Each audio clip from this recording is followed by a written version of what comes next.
Señora presidenta, secretario general de las Naciones Unidas, jefes de Estado y de Gobierno, embajadores, autoridades, señoras y señores, muy buenos días.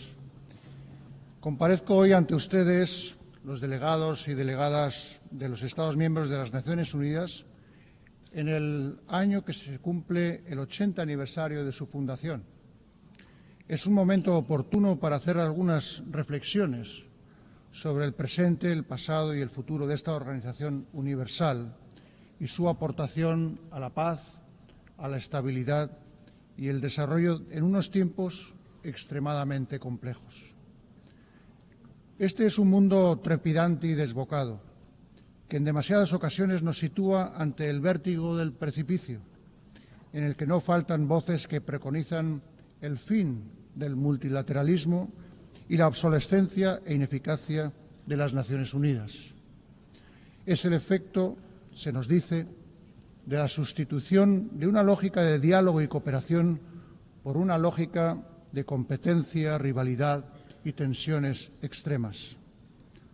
¿No es ese el mundo al que estamos abocados? Oímos decir, sino el mundo en el que ya estamos inmersos. Ante esa impresión de desmoronamiento habría que aducir: es evidente que los tiempos han cambiado y debemos adaptarnos, anticiparnos incluso, sin refugiarnos en el idealismo, la autocomplacencia o la imprevisión. Pero es precisamente en estos momentos de zozobra cuando más importa leer bien las claves de nuestro tiempo, para no caer en errores ya cometidos, para no entrar en espirales sin retorno. Contamos para ello con la memoria, que es la herramienta más útil para cualquier generación para afrontar sus desafíos. La memoria del siglo XX nos interpela cada vez que nos reunimos en esta Asamblea General, nos recuerda para qué se creó esta Casa de la Comunidad Internacional, en qué circunstancias nació, qué oscuros capítulos de la historia procuró cerrar definitivamente. Conviene dejar que resuenen de nuevo las palabras iniciales del preámbulo de la Carta de las Naciones Unidas, las que comienzan con: nosotros, los pueblos de las Naciones Unidas, resueltos a preservar a las generaciones venideras del flagelo de la guerra. ¿Cuál de las grandes palabras recogidas en este preámbulo, la paz, la dignidad, la justicia, el progreso, ha dejado de estar vigente, de suponer una exigencia ética inaplazable? ¿En cuál de esos caminos hemos avanzado lo bastante en estas 8 décadas para poder dar por concluida la senda del multilateralismo y la cooperación? En el silencio ante esas preguntas está la mayor prueba de que las Naciones Unidas no solo siguen siendo útiles, son imprescindibles, son insustituibles. Creer en las Naciones Unidas es creer con firmeza en la universalidad de los principios y valores recogidos en su Carta y en la Declaración Universal de los Derechos Humanos. Es eludir la tentación de modularlos con particularismos, con relativismos, con excepciones.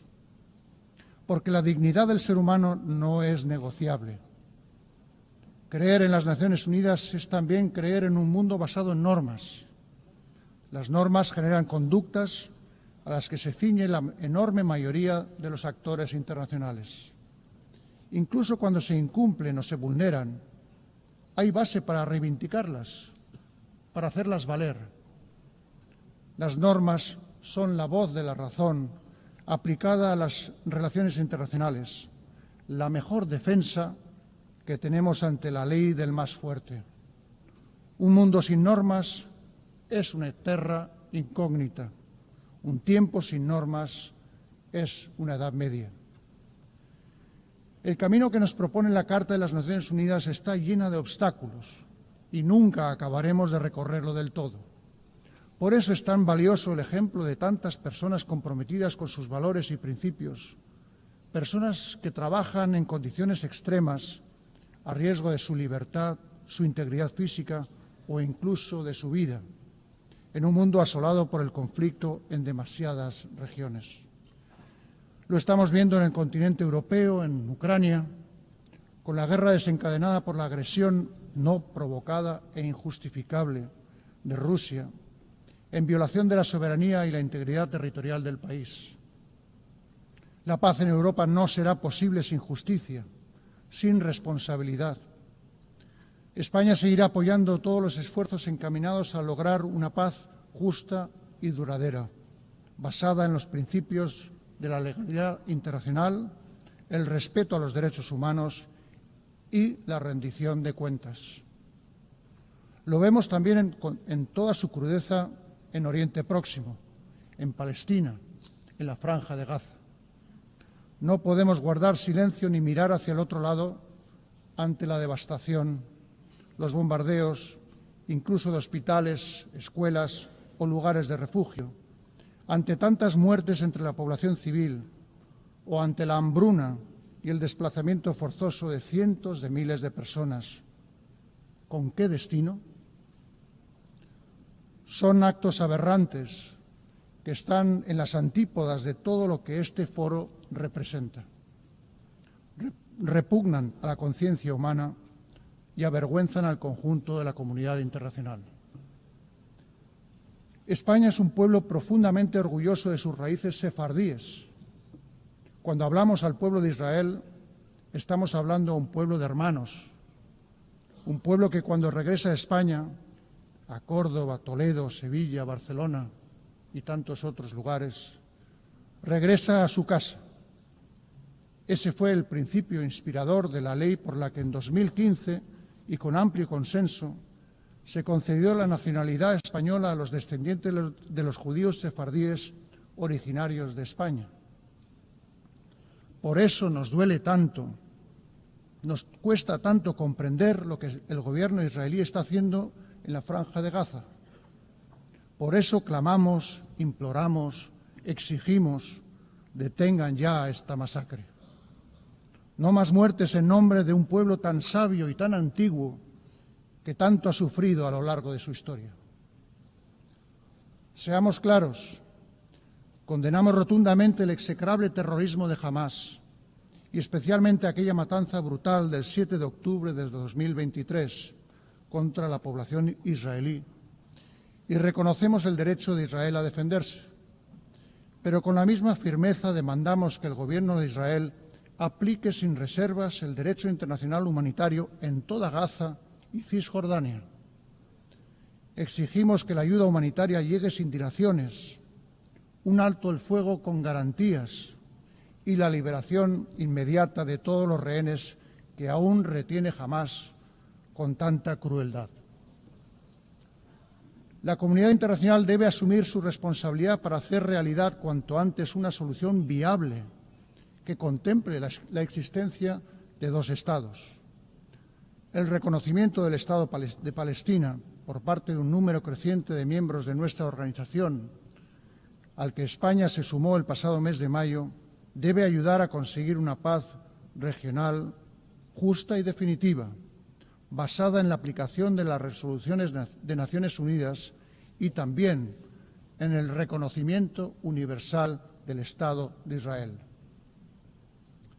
Señora presidenta, señores y señores delegados, también son causa y consecuencia de tantos conflictos, como sabemos, la falta de recursos, la fragilidad de los Estados, las desigualdades.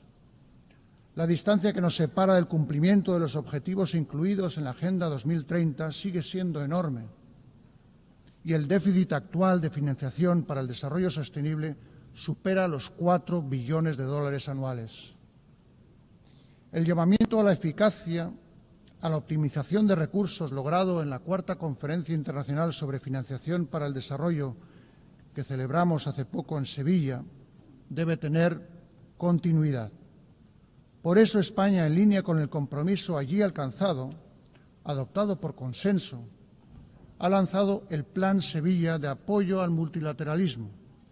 Hemos aumentado nuestra contribución a los fondos internacionales para el desarrollo y reafirmado nuestro compromiso con la defensa de los derechos humanos, la igualdad de género y la transición ecológica, que son elementos centrales y distintivos de nuestra política exterior. Me referiré con brevedad a cada uno de estos tres ámbitos. En primer lugar, los derechos humanos. España es desde este año miembro del Consejo de Derechos Humanos, lo que nos permitirá seguir trabajando en causas tales como la lucha contra el racismo, la erradicación de la pena de muerte y la promoción de los derechos económicos, sociales y culturales, y persistir en el combate contra todo tipo de discriminación. Porque somos partidarios de las sociedades plurales, abiertas, donde todos los ciudadanos participan. Y nos preocupa la erosión de las democracias, la desafección que advertimos hacia valores esenciales para la convivencia democrática. En estos tiempos confusos, que ponen a prueba la capacidad de diálogo, es cuando más fieles debemos permanecer ante estos valores. En sintonía con esos principios, creemos que la inmigración adecuadamente gestionada es un vector de desarrollo mutuo para las sociedades de origen, de tránsito y destino, y que los derechos humanos de los migrantes deben ser, en consecuencia, la referencia principal de nuestra acción. Por eso apoyamos con convicción plena la aplicación del Pacto Mundial Migratorio y el Pacto Mundial de Refugiados. Quiero referirme, en segundo lugar, a la igualdad de género. Este año, en que se cumple el 30 aniversario de la Declaración y Plataforma de Acción de Beijing, es una nueva oportunidad para renovar nuestro compromiso con la igualdad real y efectiva, que no es solo un paso adelante en materia de derechos humanos, sino, ante todo, una cuestión de justicia. España aspira a seguir siendo un referente global en temas como la lucha por los derechos sexuales y reproductivos, contra la violencia sexual y de género, por la mayor participación de las mujeres en posiciones de liderazgo y los procesos de toma de decisiones. Me referiré, en tercer lugar, al medio ambiente. La triple crisis planetaria a la que nos enfrentamos, cambio climático, contaminación y pérdida de biodiversidad, nos exige un refuerzo de la gobernanza y unos recursos suficientes para acelerar la transición energética justa, que nos permita triplicar las capacidades de energías renovables, duplicar la eficiencia energética y continuar descarbonizando nuestras economías. Son objetivos tan ingentes como necesarios y, por eso, las dudas deben quedar fuera de la ecuación. España hace un llamamiento al consenso y a la ambición de cara a la próxima COP30, que nos reunirá en Brasil el próximo mes de noviembre. Hay otros desafíos no menores, como la gestión del impacto de esa revolución copernicana llamada inteligencia artificial, que puede acelerar los avances de la Agenda 2030 si sabemos orientarla a una transformación digital que sea justa y equitativa. Y en el ámbito de la salud, cuya dimensión global se hizo tan evidente con tintes trágicos en los tiempos no tan lejanos del COVID, celebramos que se haya alcanzado un consenso en torno al acuerdo sobre pandemias, lo que refuerza la posición central de la Organización Mundial de la Salud dentro de la arquitectura global de salud. Señora presidenta, vertebran la política exterior española por posición geográfica, por historia y por convicción tres ejes fundamentales: hacia África y el Mediterráneo, hacia América y el Atlántico y hacia Europa. Quisiera hacer algunas consideraciones sobre estos espacios. España es muy consciente que África constituye un interés estratégico mundial de primera magnitud. El presente está marcado en ciertos países por carencias estructurales y algunas guerras y conflictos atroces, con poca atención en comparación con otros ya mencionados. Pienso en las numerosas organizaciones o misiones de paz en la región a las que mi país contribuye de manera decidida. Es el caso del Sáhara Occidental, donde España seguirá apoyando al enviado personal del Secretario General de Naciones Unidas para alcanzar una solución aceptable y concorde con las normas y el marco de Naciones Unidas. El futuro de África seguirá el rumbo que marque una población joven, dinámica, con iniciativa, cada vez más presente en los asuntos globales. Ese es el futuro que debemos apoyar. Por eso mi país ha adoptado la Estrategia España-África 2025-2028. Queremos desarrollar un partenariado basado en acciones concretas e intereses compartidos y que sirva además para impulsar el vibrante multilateralismo africano que encarnan la Unión Africana y otros organismos subregionales. En clave estrictamente bilateral, no puedo olvidar la especial relación de vecindad y cooperación que nos une con el Reino de Marruecos, al que en los últimos años hemos dado un nuevo impulso en beneficio de nuestros pueblos. América Latina y el Caribe representa para España una comunidad de países hermanos, parte insustituible de nuestra identidad afianzada por un patrimonio, la lengua española, que comparten 600 millones de hablantes en todo el mundo. Nuestro país ostenta hasta finales de 2026 la Secretaría Pro Tempore de la Comunidad Iberoamericana de Naciones y Madrid acogerá la próxima cumbre iberoamericana. Seguiremos apoyando la acción de la Unión Europea en la región, que este año tendrá su punto álgido en la cumbre Unión Europea-CELAC, que se celebrará en Colombia el próximo mes de noviembre. La Unión Europea, uno de los más altos logros de la concordia y un ejemplo para el multilateralismo, tiene una voz en estos tiempos más necesaria que nunca y por eso apostamos por una unión cada vez más eficaz, cohesionada, capaz de garantizar su seguridad y competitiva en la economía global. Creo importante recordar que el pasado 11 de junio se anunció un acuerdo político definitivo sobre los aspectos fundamentales del futuro acuerdo entre la Unión Europea y el Reino Unido. Un pacto histórico, respetuoso con la posición de mi país con respecto a la soberanía y jurisdicción sobre Gibraltar, que aportará confianza, seguridad jurídica y estabilidad a las vidas de la población del campo de Gibraltar y del propio Gibraltar. Señora Presidenta, he comenzado hablando del pasado y el presente de las Naciones Unidas y dedicaré mis últimas palabras a su futuro.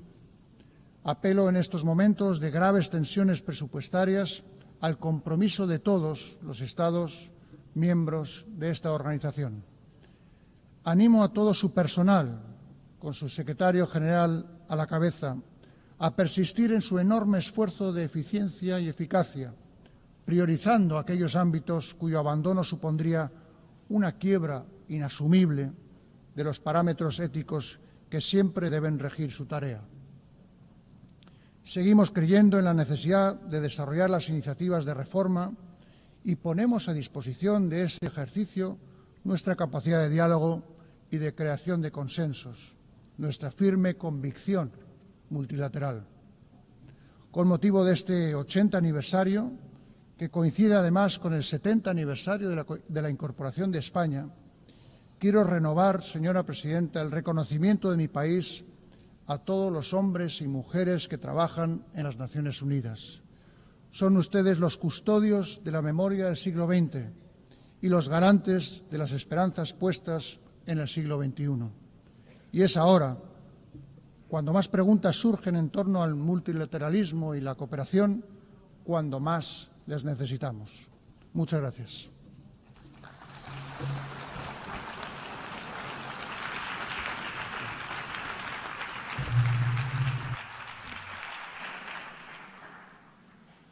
Au nom de l'Assemblée générale, je tiens à remercier le roi d'Espagne. L'Assemblée va entendre l'allocution de Son Excellence, M. Volodymyr Zelensky, président de l'Ukraine. Je prie le protocole de bien vouloir accompagner.